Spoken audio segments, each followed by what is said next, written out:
Good afternoon, my very active Facebook family, and to you all plugged in from around the world to listen and interact with me on John Mahama Live. I've been going around the country and I meet with many individuals and business groups to discuss matters of concern to them. And I read and follow the many issues that are raised on my posts here on Facebook and Twitter. I therefore thought it wise to dedicate a period to interact without any protocols with you, and I think this platform is a good start. If you have any questions or contributions to make after my short presentation, I invite you to send them, and I'll answer as many as I can before this session ends at 6 p.m. Just remember to add the hashtag John Mahama Live to your post. So my brothers and sisters, since the coming into office of the Akufo-Addo-led administration, we've witnessed certain developments that have shaken the very foundation of our people's confidence and trust in the whole financial system. Actions aimed squarely at the indigenous and homegrown banking sector have ushered in a new age of financial exclusion for the already squeezed Ghanaian. Among others, we've seen the licenses of 9 universal banks revoked. Others have been merged. Finance houses and savings and loans companies have also had their licenses withdrawn. And 347 microfinance and 39 microcredit institutions have been shut down. Indeed, we're told that the central bank has so far closed 420 financial institutions that it deems insolvent. The crisis has created major problems in the banking and financial sector, including deepening the already widely held mistrust and lack of confidence in the system by many Ghanaians, and there appears to be no end in sight.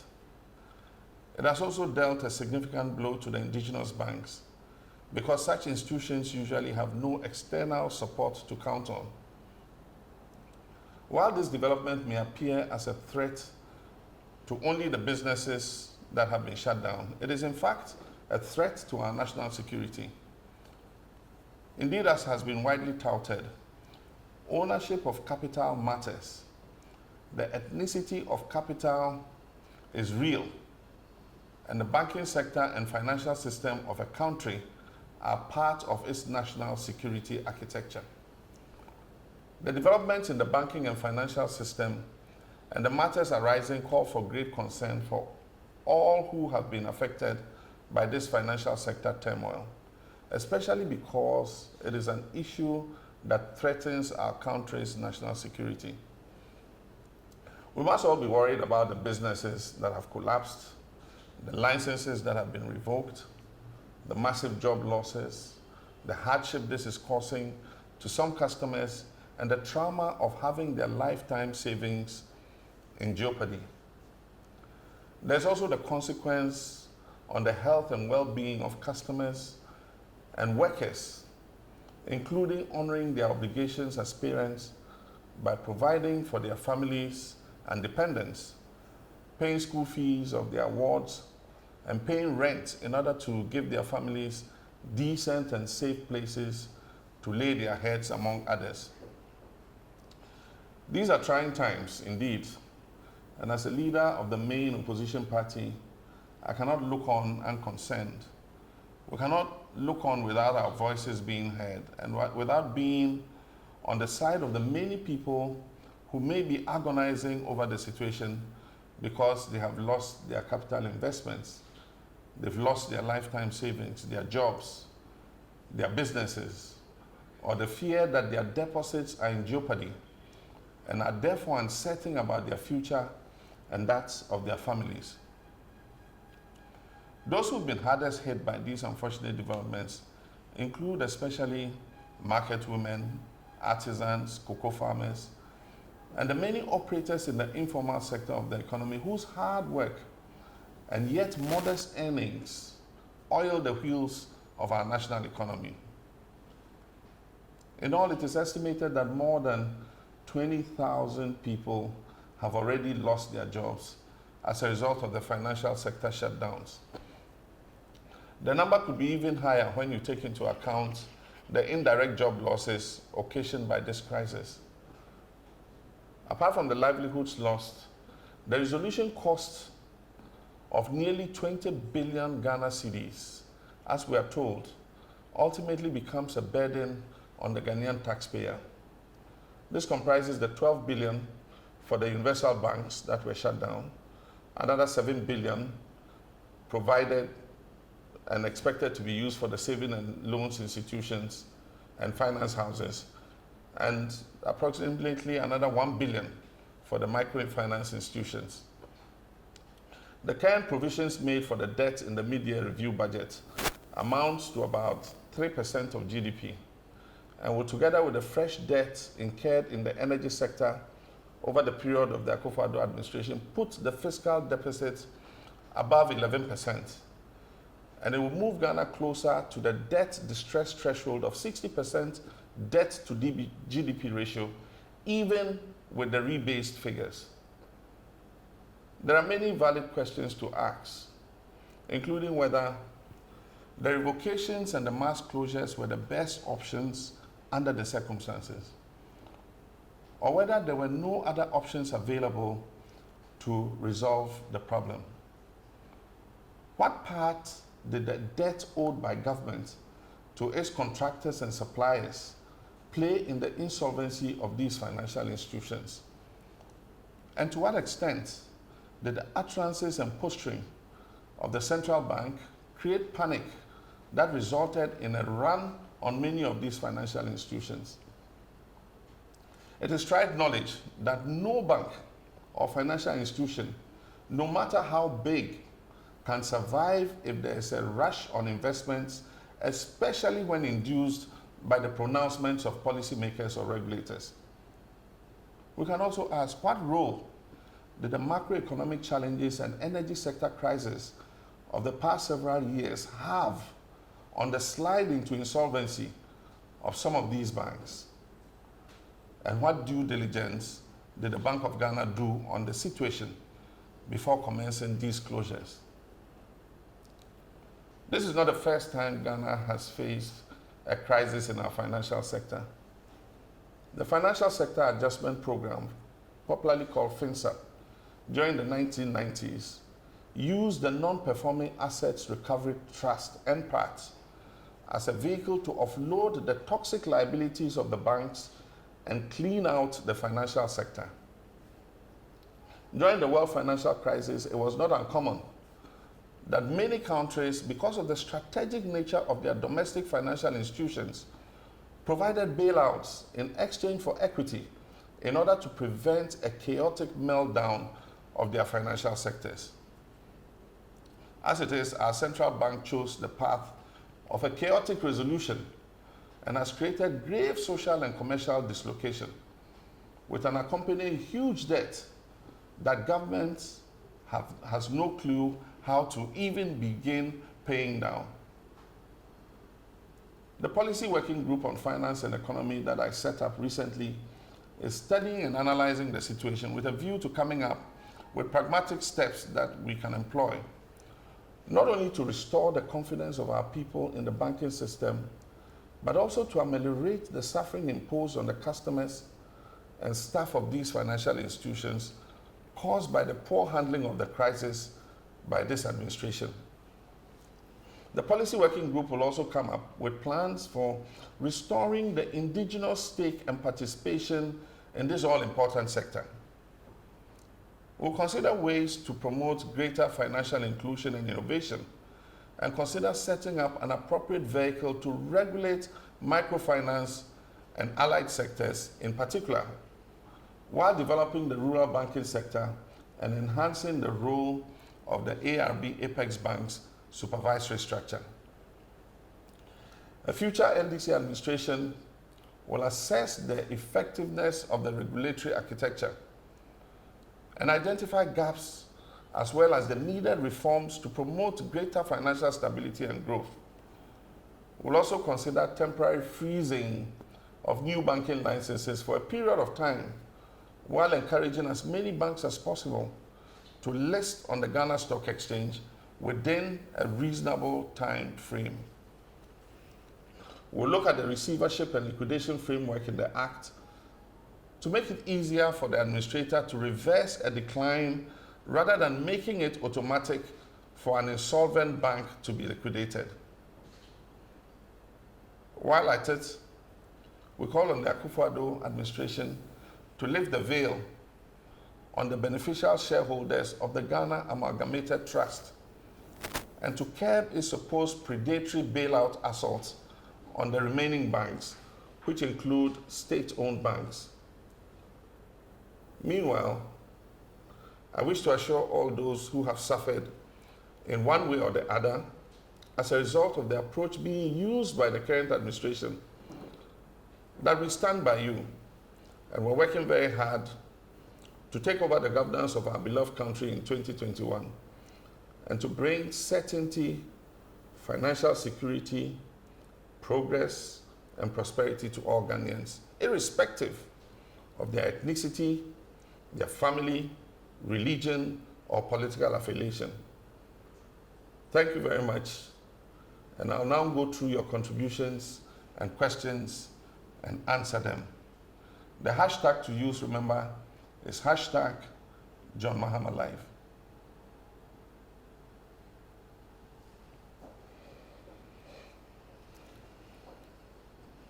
Isaac Obo, I see you're watching from the USA.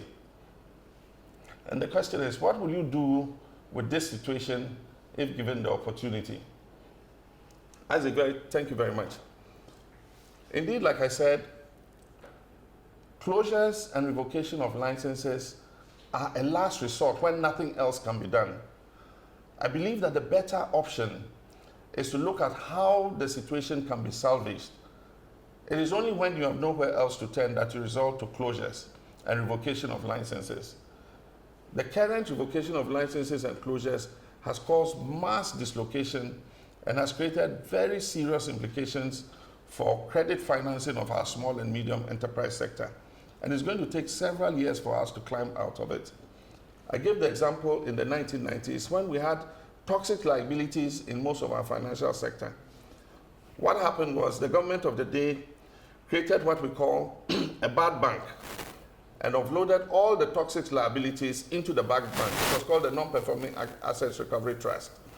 And it cleaned out the balance sheets of the banks. It put in better regulatory measures. And then the bad bank went after the debts that it had inherited. And a lot of the money was recovered and it went back to the government purse. Now, as it is, 20 billion Ghana cedis is the debt of this clean out. And the taxpayer, you and I, have to pay this money. I believe that there's a lot that government could have done. For instance, the questions I asked, how much did government owe its contractors and suppliers? Which, if government had paid, will it have made some of the banks liquid enough to continue to operate? And the point you even have to ask is, how much did they owe each other? Because there are cases where microfinance companies owed savings and loans companies. There are cases where savings and loans companies owed banks, universal banks. How did we net off all these before going to revoke licenses? As it is, we are saddled with a fait accompli. And we need to see how this can be handled with regards to the impact that it has had, not only on the financial sector, but on the customers whose monies are locked up, on the staff who thought they had lifetime employment, but suddenly find that their employment is ended, on the staff who are being ejected from their rented premises, and who face serious dislocation of their lives as a result of the steps that have been taken. We would have handled it in a different way. We would have done a proper analysis of the situation, and revocation of licenses would have been a last resort, not a first resort. Silas Mana, you said I should not talk about the banking sector because the mess may have started from my regime. Thank you very much for your question. As I've said, no country is immune from crisis in the financial sector. We noticed the beginning of the crisis while we were in government, and we started taking proactive steps in order to deal with it. The first was the Energy Sector Levy Act. I'm sure you've heard about it. It's called ESLA. Because the main threat to the banking sector in our time was the debt that was owed to the bulk distribution companies. I hope you remember them. They were called the BDCs. And they were the major threat to the stability of the financial sector. And so we put the Energy Sector Levy Act, which was a tax on petroleum products, and it was supposed to deal with the legacy energy sector debts. This levy, as I talk, yields almost 4 billion cedis every year. And so at the time, with a debt that we realized at 2.2 billion, we knew that the money from the energy sector levy would be able to pay down the cost of government's indebtedness to the banking sector. This energy sector levy is still available. It yields, even with the recent increase, it will yield about 4 billion a year. The question to ask is, how has this government used that money? Because if this government has used that money prudently, then money should be available to be able to address the issues to do with the energy sector. Apart from that, there were several acts that we put in place. The Deposit Insurance Act was passed by Parliament in my time. And the purpose of that act was to ensure every person's deposit, so that in the event that there's a meltdown of any financial institution, because the deposits have been insured, the insurance companies will make good any monies that have been lost as a result of that. And so there were several steps that were put in place. And I believe that as the minority, we should have a say in what is happening currently. Hamida Abdul Wahabi asked, please, what measures will you put in place to facilitate the construction of deplorable commercial roads linking farming communities? I believe that our road network carries the bulk of our transportation. It indeed is the bulwark of our transportation, because if you compare it to rail and aviation and maritime, then the road network is the most used in our country. And so it's important that we have roads that are able to facilitate the movement of passengers and goods across our country. Realizing that we did not have enough money in the budget to finance the road sector, we decided in the Energy Sector Levy Act to increase the amount of money that went to the road fund. And as I speak, that provision makes about 1.5 billion cedis available to government every year to not only maintain the roads, but to develop new roads. Aside from that, we introduced the Cocoa Roads Improvement Project. And that was supposed to take a part of the yearly consortium financing for cocoa to develop and repair the roads in the 5 cocoa growing regions. And I'm sure that everybody in the country saw some improvement in their roads, during the period that I was president. I think that we can revive these projects. A lot of the projects had contractors working on them. And the point you need to know is that contractors do not finish a project in 1 year. And so they present certificates, and as they present certificates, government continues to pay. And so I believe that if government organizes itself properly, it should be able to continue to work on our roads and improve them so that we have a good road network that not only transports agricultural products, but also makes it possible for passengers and goods to move freely across our country. Sadia Abdullahi is asking why he should choose me over Nanado. Will I run a better economy and take better decisions to benefit our people? I believe that every government faces its challenges. I faced my challenges. I faced a legacy problem of the energy sector where we do not have enough generation. We were consuming in excess of 2,000 megawatts, and yet the generation available to Ghanaians was less than 2,000. It was 1,500 megawatts. I did not push the blame to past governments. I took the bull by the horns. Every government president must take responsibility. And I said, I'll solve the problem. And indeed, we went to work, and by 2016, we had put in enough generation so that, for those who remember, In 2016, Dumso had been completely sorted out. There were other challenges with the economy, and I found it necessary as leader to take a decision to go back to the IMF and do a program so that we could bring some discipline into the management of our finances. And for those who remember, by 2016, this economy was climbing out of the macroeconomic challenges that we had faced.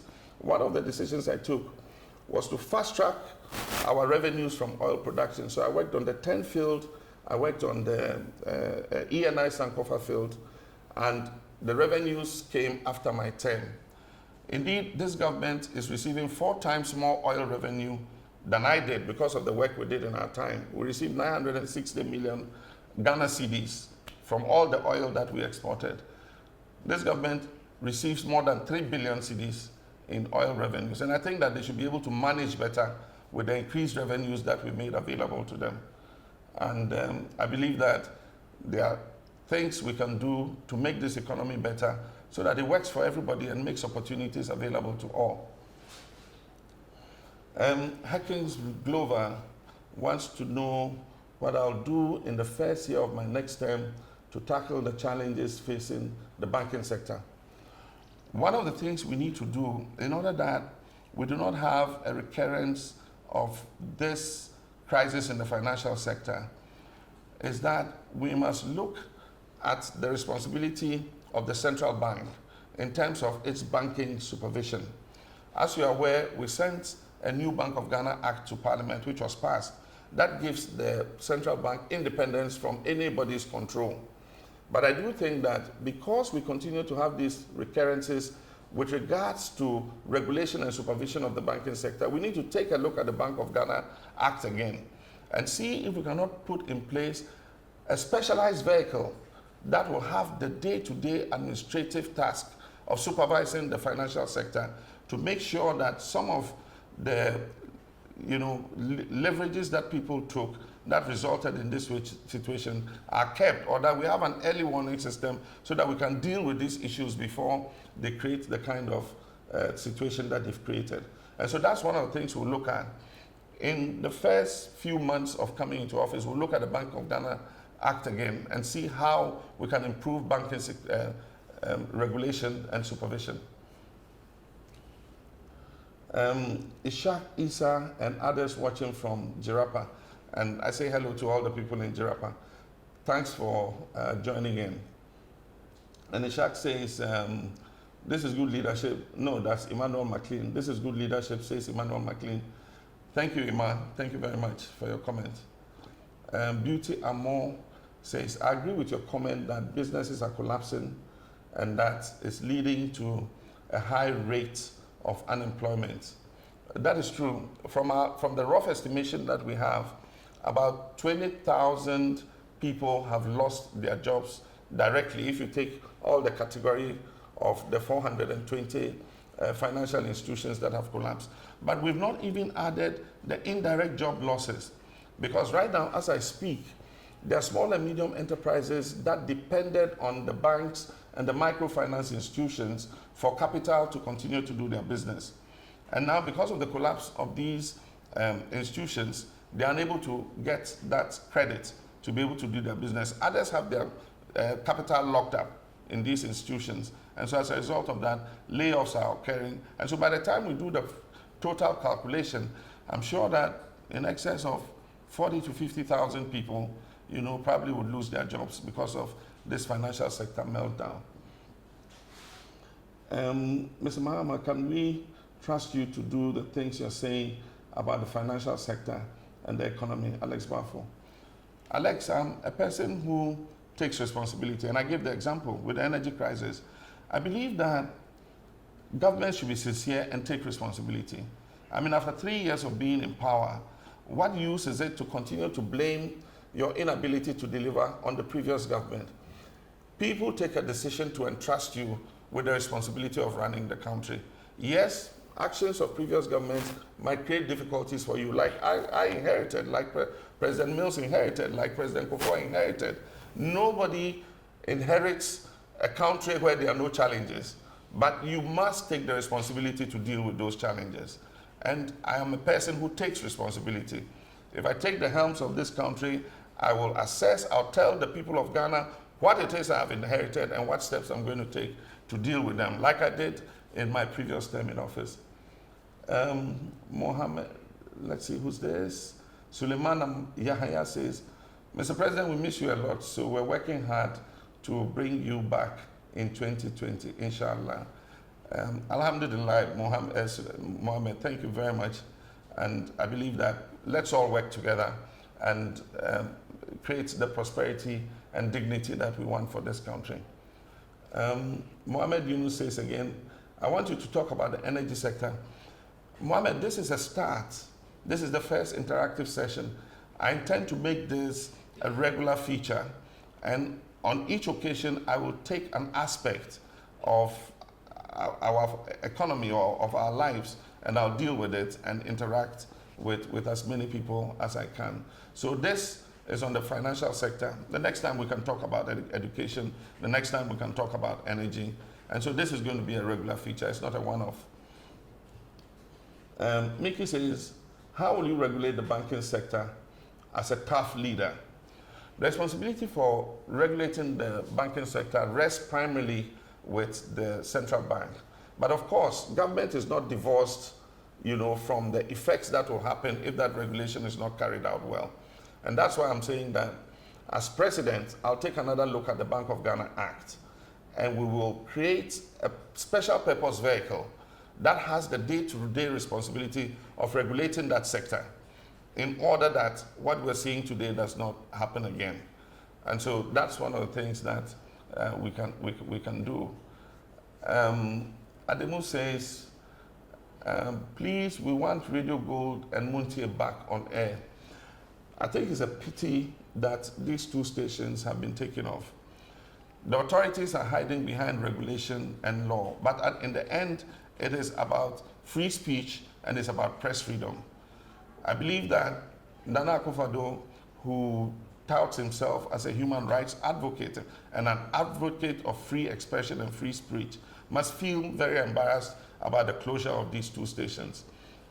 The bottom line is that these stations are deemed to be anti-government and pro-opposition. And that's the main reason behind their closure.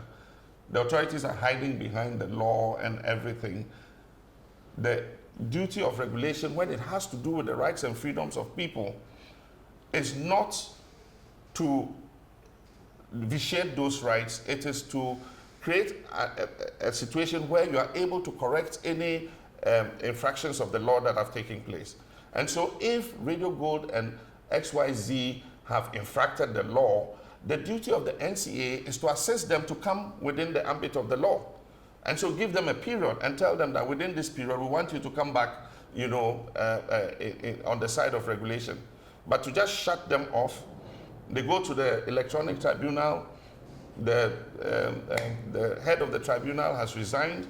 Government will not, I can tell you, government is not going to appoint a new judge for that tribunal because they don't want the cases to be heard. And so XYZ and Radio Gold have been shut because the president thinks that they are saying things that he does not like. And I believe that it does not help. It does not help our democracy. I was criticized by many journalists and many stations, but the point is, if you want to consolidate our democracy, you must have a big heart to accept criticism. Unfortunately, this president cannot accept criticism. Our press freedom credentials are on the downslide. Journalists don't feel safe. If you attack government, people come after you. I think it's a very, very bad narrative that this government is taking us through. Recently, Professor Karim, my former professor in the University of Medium Foundation for West Africa fame, said that this government's credentials in terms of press freedom are bad. And so I think that the president should wake up and listen and do something about it. There's a leader who digs down to the issues thoroughly, says Senior Said. Thank you very much, Said. I hope you enjoyed the salah. Faculty Mane says, do you mean your policies are still not ready? Well, what happens is, for every election, we put our policies before the people. And we do it in the form of a manifesto. I must tell you that we have policy working groups that are working to come out with the manifesto that we'll present to Ghanaians. I'm working closely with them, and so I know what work is ongoing, and I know many of the policies that are coming up. As I go around the country, I talk about them. Recently, when I was at the Ghana, Union of Technical Students, I talked about free SHS, I talked about technical and vocational education. And so, yes, I'm on top of the policies, but we'll put it together and present it to Ghanaians as a comprehensive policy document in all sectors when we present our manifesto to the people of Ghana for the 2020 elections. Dumevi George Wilson says, thank you for this initiative, Mr. President. You should do this often. What is your take on the new education curricular reform being worked on by the MPP? Our policy working group on education has flagged this issue because the curriculum is key to the quality of education that our people have. I think that more consultation should take place. Recently, I heard there was a workshop to present the curricula to teachers, and there was a fallout in respect of allowances and all that. But I hope that that is part of the process of consultation so that all of us can have an input. One of the major dissensions I've heard is that teachers who were responsible for social studies say that the social studies subject has been taken out of the curriculum. We need to look at it and see what the issues are. There are also changes in some of the syllabi that try to reform the history of our country. I think that these are things that all of us must look at, and there must be public engagement so that we know what our children are learning in school and to make sure that they'll come out to be dignified and responsible citizens of our country. Let's see who's next. Prosper Mensah asks, the Vice President Baumia has consistently been uncivil when talking about you, but you never respond. Are you going to remain silent for him to deride you? I've been in politics or in public service since 1996, and that is almost 23 years ago. I believe that we must always be responsible in our discourse and that we must be civil in the way we address each other. And so I'm not a person who will go deriding anybody. I try to maintain the discourse at a level where people will listen and the discerning Ghanaians can make a choice. And so it doesn't matter who is uncivil to me or who abuses me or who throws insults at me. I know he calls me the incompetent one or something like that, but it doesn't really bother me. I think that the people of Ghana are discerning and they can tell, you know, I mean, the contribution that I've made to our public service since I've been in politics. I'll continue to respond as civilly and courteously as possible. And I think that it's for all politicians to learn. Politics need not be dirty. We can play politics at a level that allows people who have the competence to come into it. It's when it descends into insults that makes people who have the capacity to come and help run our public services want to stay away from politics. And so let's make it clean so that everybody can come in and participate. Who's next? Koji Klo Nene. You had far-reaching policies, but unfortunately, it wasn't broken down for it to resonate. Yeah, you are more sincere in my opinion. Yes, Koji, the thing is, that has been one of the major difficulties of public service. When you lead a country, you have a vision and you come out with policies that will help you attain that vision. How to communicate that vision is one of the major difficulties that governments face. And so it is one of the regrets I have that with the policies that we churned out in education, in the health sector, and all that, we did not, you know, sell that to the people in a manner that they could understand. And so people could see hospitals being built, but they did not understand the policy driving, bringing health to your doorsteps, which was the policy that we're carrying out. And so I think the next time we will improve government communication so that people can, at every step of the way, know what government is trying to implement. Thank you very much for that. Moses Kanduri. He says, I'm interested in the strategy to support financial technology, fintech in Ghana, to be competitive in Africa and the world. I think that that is important, and I believe that is an area that you should continue to pursue.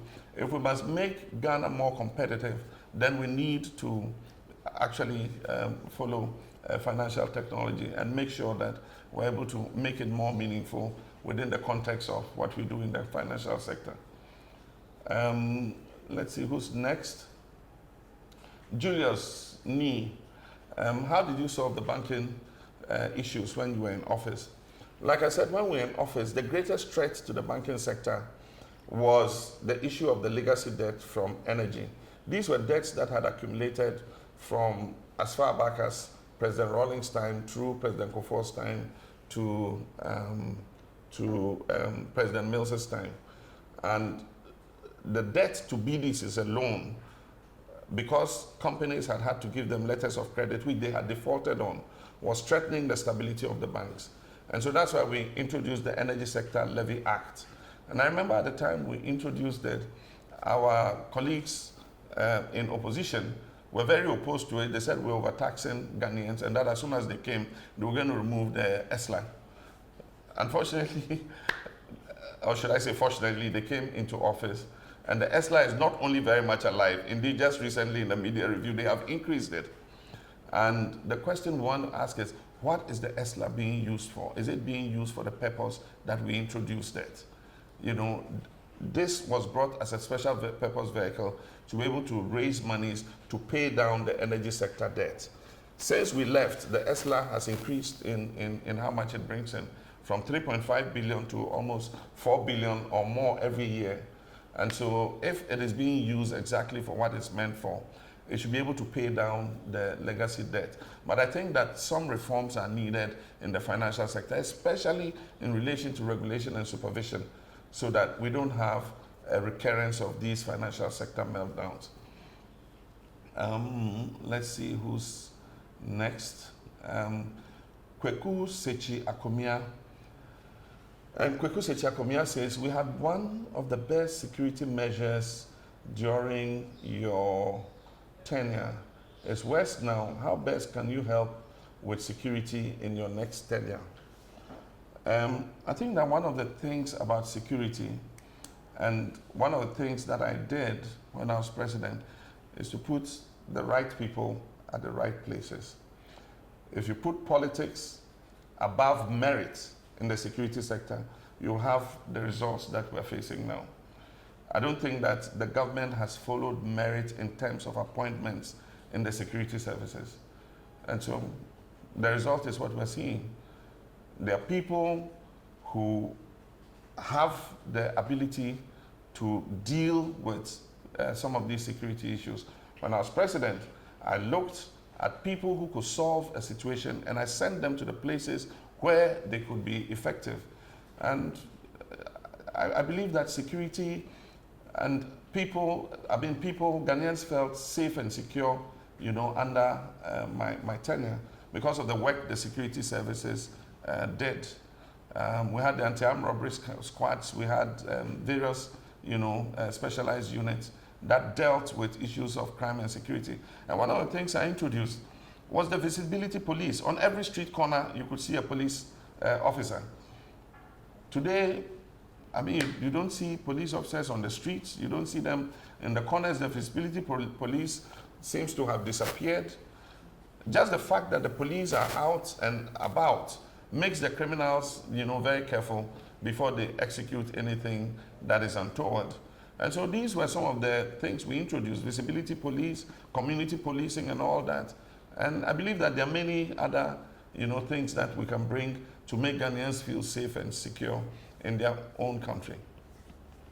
Adams Ahmed, you're watching from Accra. You want to know what policies I would recommend to get private businesses to become the engine of growth. I believe that they must not only be the engine of growth, and it's not only private businesses. I believe that indigenous Ghanaian private businesses must be the engine of growth. If you look at the contribution of the Ghanaian private sector to our GDP. Compared to the 70s, it has fallen. In the 70s, the contribution of the Ghanaian private indigenous sector was above 50% of GDP. Today, the assessment has not been made, but I believe it's far less than 50%.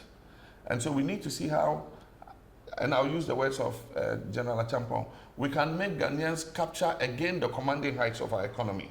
It is only when we do that that we will be able to grow this country and the private sector. I tried to do it in the road sector. When I took over as president, there were many foreign construction companies doing all the roads, even using our budgetary finances. By the time I left, there were at least 22 big Ghanaian construction companies with the equipment stock even bigger than from some of the foreign companies. We must do this not only in the construction sector, in the building construction sector, in agriculture, in mining, and all that. And so that's one of the things that I believe if I become president again, I will promote Ghanaian business. Yes, foreign direct investment is important, but I think that first and foremost, we must let our own people dominate the oil sector. They must dominate the petroleum sector, the mining sector, because when they make profit, that profit stays in Ghana. If we rely too much on FDI, when the foreigner makes profits, every April, May, he says, I've made this profit, I want to send it back to my country. And that's part of the reason why our foreign exchange continues to fluctuate. But we'll talk about that at another time when I speak about the economy. Azametita Maklo is saying, if given the chance, are you also going to have an elephant-sized government? I think 2 days ago I spoke about it, and I recommended to the president that he should reduce the size of his government by about 40 ministers immediately. He can let 40 ministers go. It will not have any effect at all on the current performance of his government. But I think that one, is symbolic, and then two, the impact it has. It's symbolic because when Ghanaians are going through difficulty and you come with a government the size of 125 ministers, which I'm told is a Guinness World Record amongst all countries, we have the biggest number of ministers, then people, feel that you're not taking them seriously. But aside from that, if you consider 40 ministers and you take some of the portfolios, procurement, you have a procurement minister. Meanwhile, look at the issue we have with procurement. The recent issue Manasseh has come out with procurement, with a procurement minister. You have monitoring and evaluation. You have planning. When there's a whole National Development Planning Commission, you have aviation, railways, which could all have been submerged into transport. So there are things that we will do. If I become president again, I'll merge all these ministries. Sanitation will go back to local government. I believe that can be handled there. Aviation and railways will go back into transport. For business development, procurement, and all those other ministries, they will just be scrapped completely and will drastically reduce the size of government. I believe that the government and the nation can run with a smaller number of ministers than we currently have. Let's see. We have some more time, so let me see who's next. Henry Abutu, looking at the over 20 billion to be spent, don't you agree that the cost of collapsing these financial institutions could have been used to do same? Indeed, some people have come to say that we could have bailed out these financial institutions with a fraction of the 20 billion that we're going to spend to clean up. And I don't know how much, but if we had 20 billion to spend, I don't believe that these institutions would have gone under. And so that's why I asked all those questions.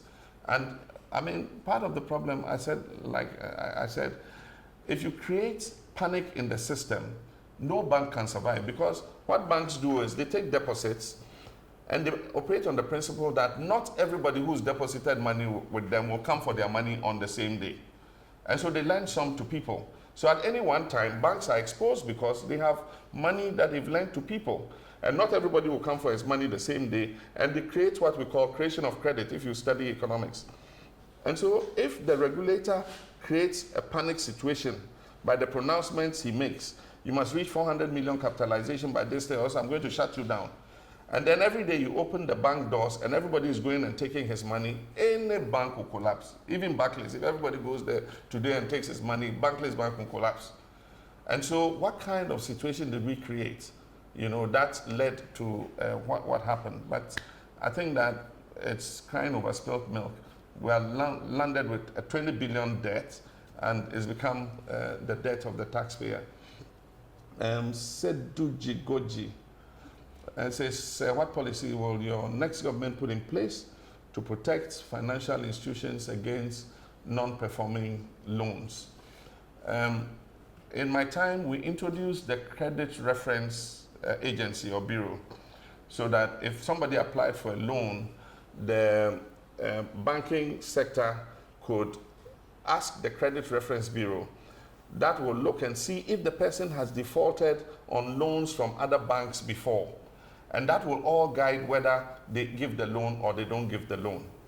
And so that's one of the things that we introduced. And so the Credit Reference System is available today. I also talked about the Deposit Insurance Act that we passed. And the Deposit Insurance Act was meant to insure all deposits.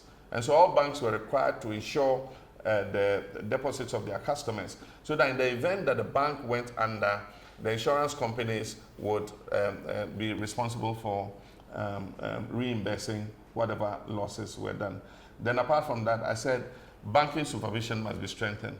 This is not the first time. It has happened, and it happened again. If banking supervision is not strengthened, it's possible that because of Bank of Ghana's monetary policy and all that, they do not have enough time to look at banking supervision and regulation properly.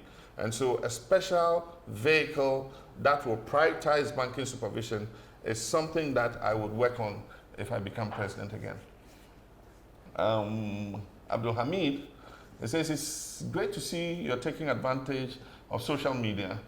My question is, have you noticed the high cost of data, and what are your plans towards making internet affordable for all? Well, Hamid, you know I was Minister of Communications before, and one of our objectives in all this liberalization that took place and the IT revolution was to make, telecommunications and IT affordable for all people. Unfortunately, the cost continues to go high, also because of the taxation that is put on it. Recently, government has increased the communication service tax again. And so that affects both voice calls and data. And so what we need to do is to see how we can cut down costs as much as possible. The more you have traffic, the more cheaper the costs become. We worked on the infrastructure when I was minister in order that we could have, voluminous traffic. We were responsible for all the subsea cables, optic fiber cables that were put, and then we're laying optic fiber across the whole country in order to create the infrastructure so that data can move as fast as possible. And we believe that investment in the infrastructure can help to bring down the cost. But we must also look at the taxes and other things that come with these telecommunications. It says, I can't see the name. It says, tell the story about how you sent mobile phone service to the north as Minister of Communications. When mobile services came, you had the YAMS, the very big phone. I remember when Mobitel first issued phones. There was a very huge phone, and that's when the catchphrase Miti Abonting and Amekasa came up. And it was mainly in the southern part of the country. And so one of the times I went to the north, and my mobile phone wasn't working because the mobile companies did not believe that there was a market in the north.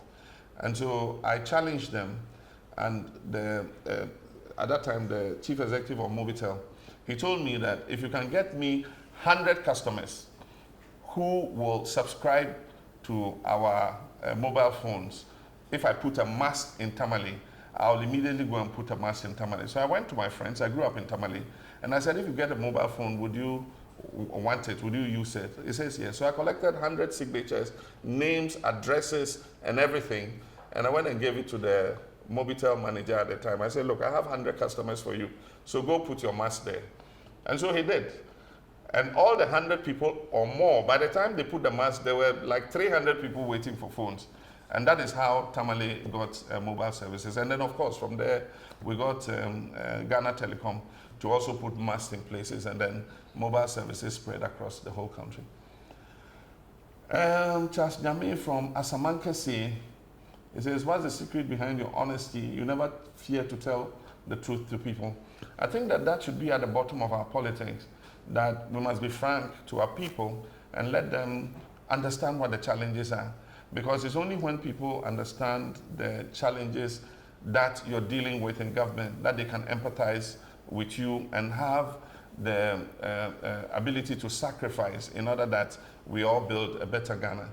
And so I'll continue to be as frank as I can. I'll continue to tell the truth to people. In the last election, I say we faced what we call an incumbency disadvantage because I knew what the economy could take.